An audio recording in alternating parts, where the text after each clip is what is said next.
So on the 930, I have a temporary fix there. I kind of put a nut in there, and it's holding that for now.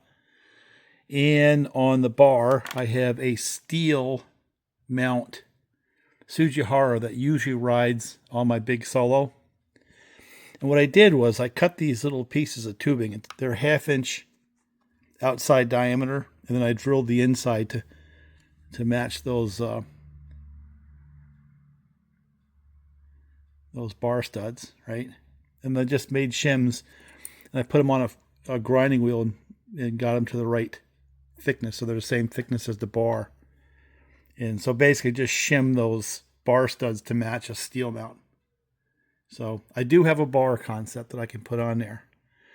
And I've got this one right here. It's kind of long for now, but I might put it on after. I got to figure out. See, I had put that on a mill. And years back, I had that on a McCulloch. But anyway, let me see if I can't put this all together so I have effectively a complete saw, and then I can go up and run it a little bit, tune on it, and maybe do a couple cookies on bigger wood relative to the 285 Husky. Yeah, I had to touch them with the grinder just a little bit on the Suji. It's a little tighter than the other steel bar I had. But you can sort of see the shim, right? That's all it really took. So now I have a bar. I'm going to turn it upside down again. And there it is. I had to do a little bit of die grind work on the hole for the chain adjust. It was just a little bit too close to the center line, so I had to move it out just a little bit. But it's got a steel chain and a Sujihara bar, Jonsered 930 sitting right there. And I'll have to go run it and test it as soon as the weather allows, because it's pretty nasty out. So, okay. It's really wet, nasty, and cold out. Now these saws have been sitting in the back of my pickup truck. Each one of them in their own way has been a project saw. That was one of my first junk pile 572s. All of them have got time on the chain. I just simply haven't had time to go back and sharpen up the chains. I don't know how great they are, but really what I want to do is just see if I can get them fired up. That would be a win, right? And then maybe just take a couple of cuts right there so you can kind of hear and maybe see a little bit of the differences between the saws. Now, one thing I can tell you is that's the oldest, followed by that. That's also the heaviest, which is a surprise. Shouldn't be, because it's the same chassis as a 100cc saw like the 298, and that's a Jonsered 930, which would have sold against these things. It would have been competition. And but that one, even though it's an older design, it's a little more simple with the cases being basically one-piece cases. It's actually lighter, believe it or not. It's heavy, don't get me wrong. And if you look at it size-wise, that's a lot lighter, but because of all the plastic and stuff in the big airbox, size-wise, it's, you know, in the same physical size. Just, of course, it has a lot less weight, and believe it or not, it should have about the same kind of horsepower. But you'll be able to see that pretty quick. I may do some noodling. We'll see. I'm just thinking right now I'm going to set the camera up and start them first, and then if I can get them started, whichever ones I do get started, a couple of cuts on that ash log right there. You know, maybe start working on some of these big old stumps in here. Maybe that one right there. We can noodle one. But I don't have any idea how these two are going to run. Not really. I mean, I got them both to where they kind of run sitting on the ground and they rev up and stuff like that, but I haven't put them in the wood, so I don't know where they are. So let's give it a shot, and we will see. Kind of curious to see how the parallax is going to play with the camera. But let me start out with something I know I can start.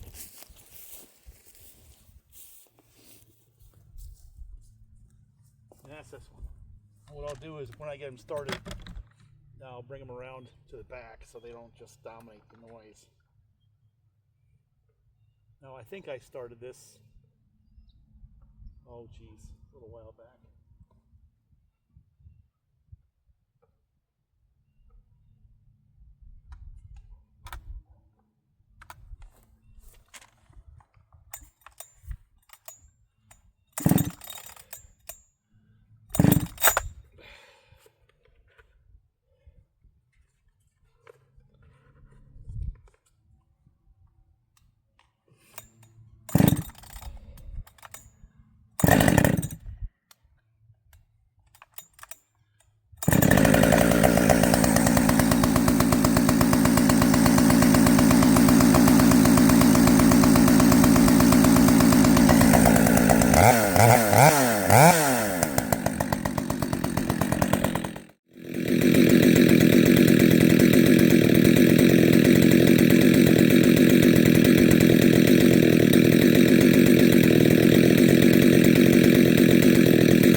Let's see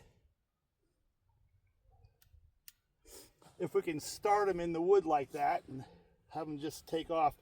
I think I got a bad spark plug in this one, so it's really not fair, but it obviously has potential.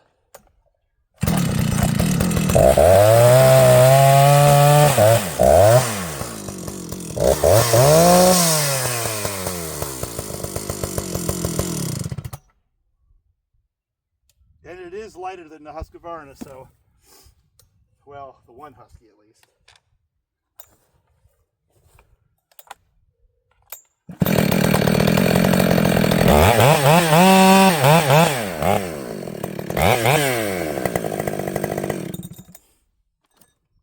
That's an excellent felling saw, by the way.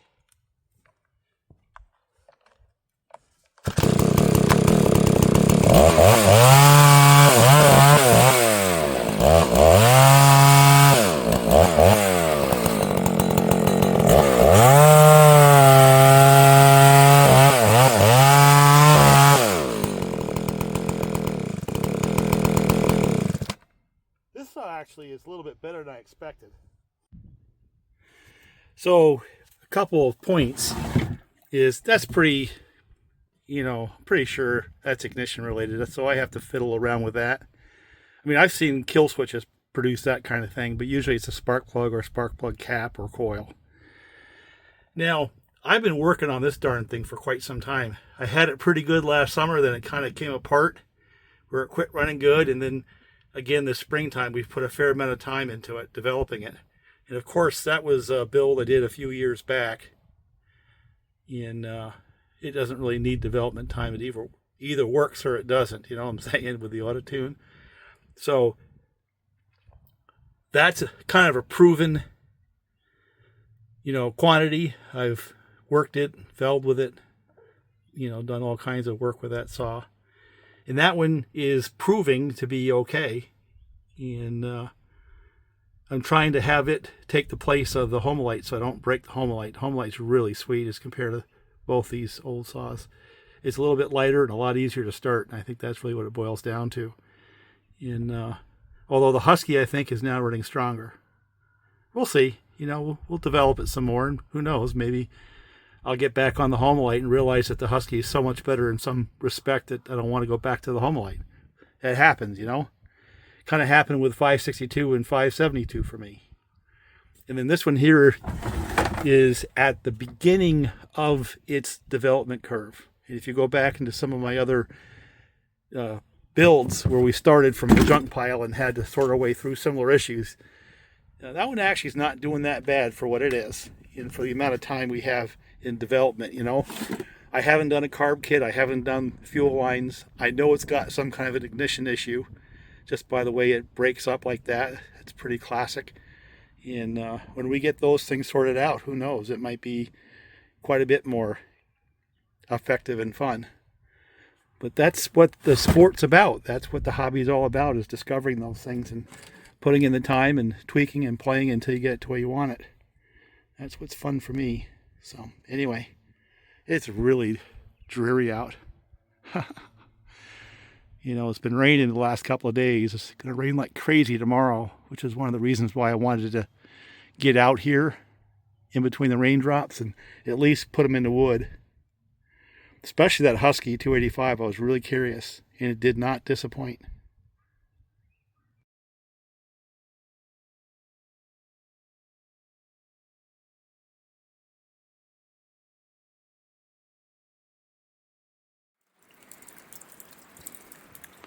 Well, I really want to go try the saws, but this is what it looks like. So I think I'm going to take the Jonsered and muck around with this ignition just a little bit, maybe change out its coil.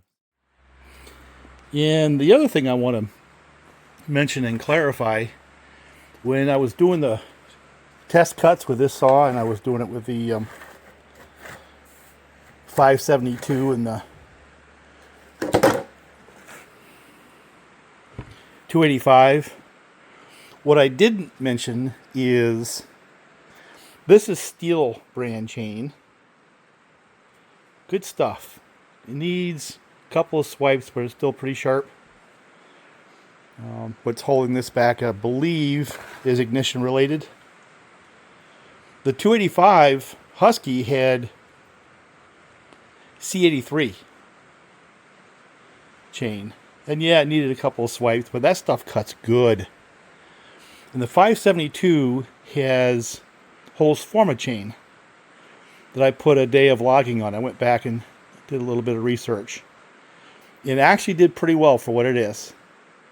But the 572 with a C83 on that same bar would just absolutely, cut faster by quite a bit. My guess is just by changing the chain alone on the 572 is good for 20%. It'd be like a second in that 6-second cut. It makes that much difference. Now, the Holzforma chain I ran on there actually holds up pretty well. And the other thing is it sharpens up pretty well. And here's the rub with the C83. And I've got a lot of it. Is out of the box, I'm not sure you can buy anything that cuts as fast. You'd have to go to a custom square ground race chain to cut faster than C83 Husqvarna saw chain, right? Problem is you can't file it back to where it was stock. Where the Holzforma, well, maybe, or any other brand, Oregon or something like that, yeah, it doesn't cut as fast out of the box, but it cuts good enough, I suppose. But when you sharpen it back up, it's right back to where it was. Where the C83, you get that initial rush of how fast it cuts, and then you're always disappointed. Trying to file it back to that. You just can't get there, so you throw another one on. I don't know if that's a marketing plan, but if it is, it's a damn good one. So anyway, I wanted to just stick that in there. I was really pushing hard on the 572, and of course it has the power to allow that. If you watch the flex between the tank handle and the saw, you'll see that I was just leaning on that thing. But when the weather turns we'll probably go back and do hard maple, and I'll put a fresh chain on that so you can see how the saw is configured when I go actually harvesting wood with that saw. So anyway, let me put a little time on this one.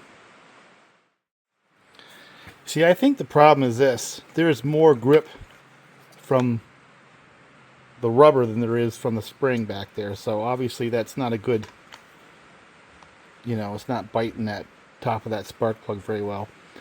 That spark plug doesn't look that bad.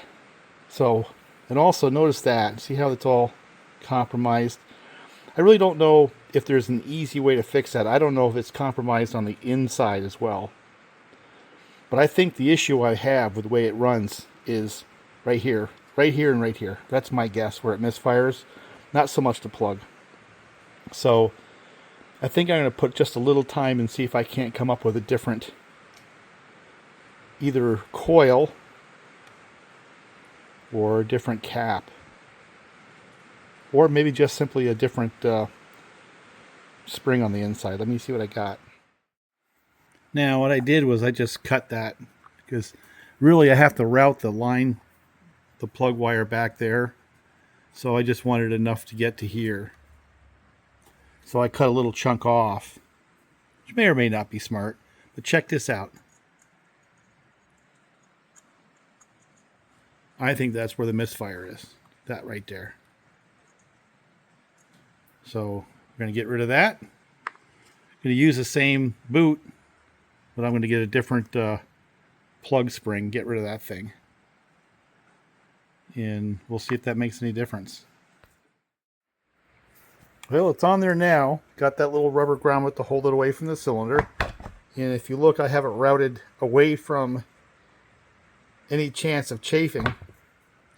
That plug wire was really long, which makes me wonder if that coil was meant for a different saw.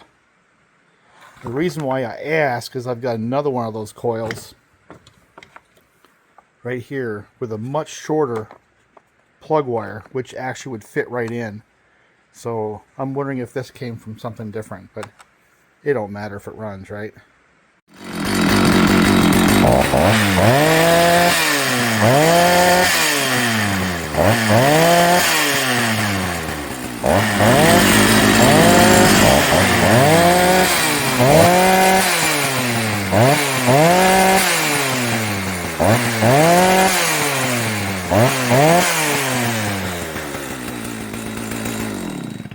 Yeah, I wish I could put that in the wood now. That's quite a bit different. So I just took a little bit out on top and it picked up RPM, so it's responding, you know what I'm saying?